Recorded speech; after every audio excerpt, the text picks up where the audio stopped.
Well, I'm Michael Leone, and right now I live in Hawaii on the island of Maui in a little country town called Makawao, and I'm a graduate from Upland Hills School.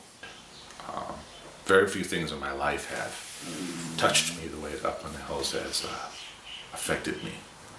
The spirit and the awareness of the world that was planted in me from the teachers and the things that we did while we were at school.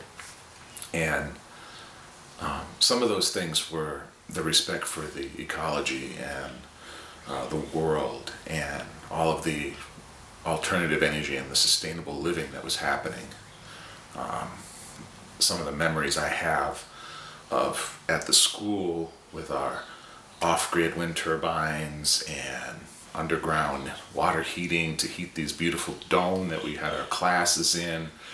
And then the other side of the school was the farm side, which, I got a good grasp on the agricultural side of sustainable living, which is a very important other side that a lot of people forget. And then there was the third part, which was the human side, which was how do you connect with people, how do you live your life, and how do you take your actions and affect the world. And the experiences I had at Upland Hills School carried through my life, and at my present space in life, I've become a teacher of sustainable living and renewable energies here in Hawaii. And I'm finding myself drawn to somewhat reproducing a similar thing in Hawaii. We're working with the local schools out here, trying to promote solar energy, teaching kids how to build sustainably. We're using a lot of reused materials on all of our projects now. We're installing solar hot water, solar PV, wind turbines, a lot of off-grid water catchment, reclaiming all the gray water from the homes. It's kind of funny because it's not really a new idea. I mean, man has been living like this forever, and somehow we got lost along the way. And some of the effects of being at Upland Hills Farm School has drawn me towards this. And the memories I have of hand carving the blades on a Darius hoop wind turbine as a child, and having classes in a solar heated dome in the middle of winter that was powered by a giant Jacobs wind turbine. And I remember the freedom. I was identified as a child with learning disabilities, taken out of the regular public school and placed into a special ed school, which was not working any better.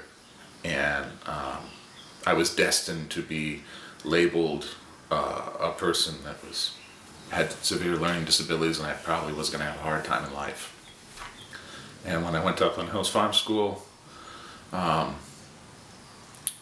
they weren't pushing me to learn something that my brain wasn't ready to do. But there were so many things that I was good at, and they put all my energy into those things.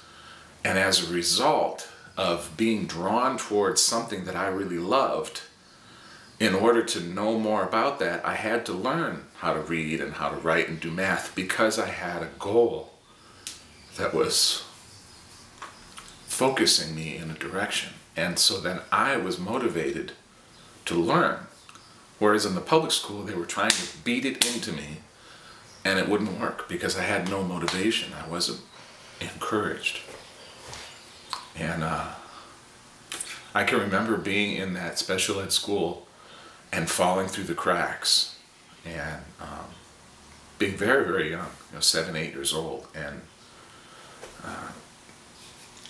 up until about 10 or 12, and noticing that I couldn't read, I couldn't write, I had letter reversal problems, and none of that seemed to matter when I went to Upland Hills School. I was excelling, I was good at what I was doing, and I wanted to learn. It was like somebody had turned on the light and planted a seed that continues to grow today. Today, I run a construction company. I have a building license, an electrical license, a plumbing license. I'm passing my architectural exam without ever going to school because it never would have worked for me. But I've got 15 years of full-time experience designing and building custom homes and commercial projects in Hawaii. And the architectural board in Hawaii saw that it was enough experience that I should be worthy to have an architectural license in Hawaii. And not many states will make those accommodations, and what I had to go through to prove that I was worthy of that. And I look back and I remember that, you know, I'm a special ed child that can barely read and write. And that doesn't mean anything if you have the right tools, the right drive, the right direction, and in your heart and in your soul, the motivating factor that will drive you towards what you want to achieve in life.